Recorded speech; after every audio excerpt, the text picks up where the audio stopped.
In January of 2019, my husband was diagnosed with a brain tumor.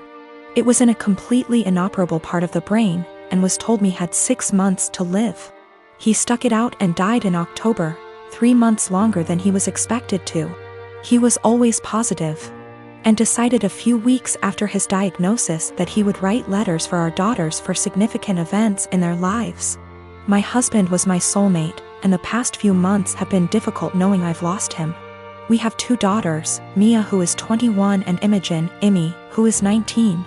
All 3 of us have become a lot closer since their dad's death, and we've all really struggled. My husband and I were together since we were children. Got married when we were 18, and we were approaching our 20th wedding anniversary when he passed. In February of this year, Mia got married to a boy she's been with for about 6 years. I absolutely love her husband, and he's been incredibly supportive during all of our grief. My husband wrote a letter for Mia to open on her wedding day. It's worth noting that my daughters were unaware of these letters. It was my job to give them to our daughters. Her wedding day comes around and I just can't bring myself to give her the letter. I read it and just wanted to keep it to myself. I had his handwriting and his words, and it felt like he was there, and I couldn't bear the thought of giving that up yet. I was fully intending on giving her all the other letters as the events happened. Last week, Mia and her husband bought their first home together. They'd been living at our home since they got married, and so had a lot of stuff to pack and move to their new house. Mia asked me where her important documents were, passport, birth certificate, etc. So I told her they were in my top drawer of my dresser in my bedroom. The only letter that was in there was the one I was meant to give her on her wedding day. The rest were hidden away. She immediately recognized his handwriting, and of course it was addressed to her, so she read it and broke down. She came and found me and started screaming at me, asking how I could be so selfish. I didn't really know what to say apart from the fact that I wanted to keep it and she could take a picture of it. Both my daughters called me an asshole and are convinced I'm keeping them from a load of their dad's stuff. My twin sister, May, and I are identical. At the end of our first year of college, I was in a car accident, and I ended up with a facial scar and major trauma. I started seeing a therapist because of the nightmares and the fact that I was panicking any time I got into a car.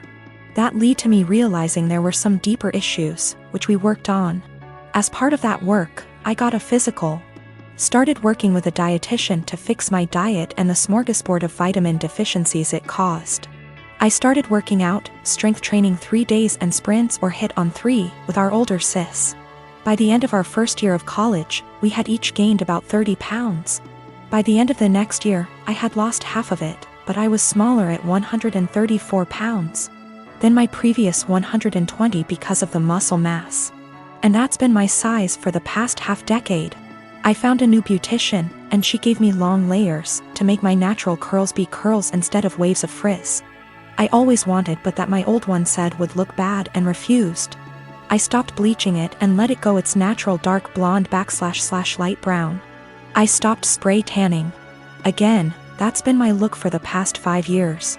I live in a rural area, and the internet isn't great. Things like FaceTime just aren't options, and I can't post a lot of pics on social media /see of it. This is relevant because a big issue is that May didn't see me over the quarantine. We talked on the phone a couple times a week, but it mostly revolved around her wedding planning. She got engaged before the Rona put us on lockdown. I wasn't her mo, so mostly I was being told decisions, not involved in the process. When it came to the bridesmaids' dresses, May sent our sister, SIL, and me a link and told us to get it in our size. Same with hair and makeup, but we had to arrange for a beautician because May's wouldn't do more than 4. And she wanted her friends at the appointment with her. Except she didn't do a bachelorette party with us, she did with her friends, or rehearsal dinner. So May didn't see any of us until the start of the wedding. She was livid. Apparently, she thought we would have stopped working out because of the Rona, even though we did it at home. Or that we would have stopped when she announced her engagement, so we didn't upstage her. She was mad because I didn't try to hide my scar and didn't tan, thought it would be implied. She made several snide remarks before throwing a drunk temper tantrum at the reception, basically accusing the 3 of us. But me ESP of trying to upstage her. I don't have that excuse /C I was a DD so sober, but I, quite famously, Have a low tolerance for angry or crying drunks. I told her, if you're so insecure, you should have got off your ass instead of expecting us to lay on ours to make yours look better. It only got worse. Our family is on my side B//C. I didn't start it or do anything. But his family and her friends are giving me shit. I am a 35 years old female, just got engaged to my fiancé 37 male Sam. We do not live together because we're waiting till marriage, given he and his family are highly conservative Christians, but they're really nice and lovable people. I had plans to spend NYE with Sam, but he said he was out for NYE dinner celebration with his parents, then called me again inviting me to join them, and I happily did. His parents were there, they welcomed me and ordered many dishes and desserts and drinks. We celebrated and had great time, that is until it was time to pay. I pulled my wallet out of my bag, letting them know that we'll split the check between us. Sam mumbled, "No, you don't have to, we invited you," but I insisted. He and his parents then stared at me. I asked what was wrong, and both mother-in-law and father-in-law said they didn't have money on them. I was shocked. I turned to Sam and he said he too forgot his wallet at home and didn't bring enough money to cover even on round of drinks. His dad then laughed nervously. "Alright, so guess we should let the doctor pay." I was taken aback. I said, "I'm sorry, but no, this is just so much money to spend on one dinner by myself, and I didn't think I was expected to pay the entire bill." Sam said I should pay and he'd pay me back later, but I said no, since I know he will have to get a job to pay that much money. I said, "I'm sorry, but this isn't the first time I've been put in this situation by him and family, where I'm expected to rescue them after they somehow forgot their wallets and expect bothers to pay hundreds for their extravagant dinner." I told them I'll only pay for what I had and that's it. He and his parents were shocked. They started arguing about how I have the potential to pay right there and then, but I was acting as if they were strangers, not family. But that doesn't mean I'm obligated to pay. How could someone go out to a fancy restaurant, order so many dishes, desserts and drinks without bringing money? Sam begged that I just do it and call it a night, but I refused. The argument got heated, then I got up and walked out. Sam called later at 2 a.m. basically yelling that I ruined NYE celebration and made his parents suffer, because I refused to pay the entire bill. AMD instead acted selfishly and paid only for myself, after they were gracious enough to invite me. I told him how unfair it was for me to pay. Even if I have a good salary doesn't mean I want to spend it all on fancy dinner.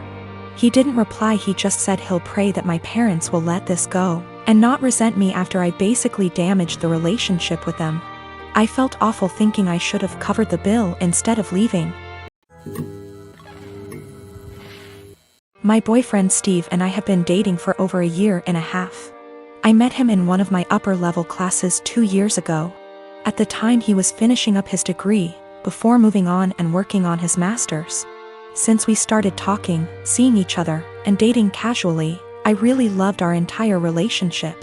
Steve and I had a lot of similar interests, which included traveling. We did a small trip to South America a couple months ago for a few weeks, Peru and Chile. We had an amazing time. It was once we got back from our trip that I saw our relationship in a whole different way. We traveled well together, and bonded in a new way. I knew I was in a great relationship. I thought we had a great relationship, until I got some news a few days ago. 3 days ago, I went over to drop a MacBook charger over at my best friend's house, Chenille. Chenille and I have been best friends since we were in high school from the age of 16 years old. I have always considered her to be my number one and closest person in my life. I have noticed that the past 6 months we haven't hung out in the same capacity that we usually have. Both of us have been busy with our lives, school, work, relationships, etc. But I kinda got the feeling after this past year of university around April that she was starting to move away. She had a bad with her ex that lasted under a year. He cheated on her with a coworker, and the rest is history. They broke officially around the end of January. As I went over to drop off her extra charger that she borrowed, I talked with her mom for a bit. Chenille ended up getting called in to pick up an extra serving shift at the restaurant she has worked at during her degree. Her mom wanted to talk to me about a few things. I was puzzled. Chenille's mom was always really outgoing and funny. We had known each other for over 8 years at least. But she wanted to have a serious talk. Chenille's mom, Karen, went on to tell me that she saw Steve and Chenille sneak around the back of the house about a month or so ago. Karen went on to explain that she noticed this happening 2 other times. At first, she thought we were all hanging out. But Karen told me that she got a weird gut feeling on this situation. She told me that I should talk to Steve and Chenille ASAP. Steve and I were supposed to go out for dinner last night. He picked me up, and off we went. I felt really bad and humiliated the entire time we were out. We ate dinner, had a couple drinks, but we didn't talk much. Steve kept asking me all night what was the matter. I told him nothing. Finally, when we got back to my place, we sat in my room and I asked him and told him what Chenille mom, Karen, is told me. He didn't answer. In fact, he went pale white. That gave me the answer I needed.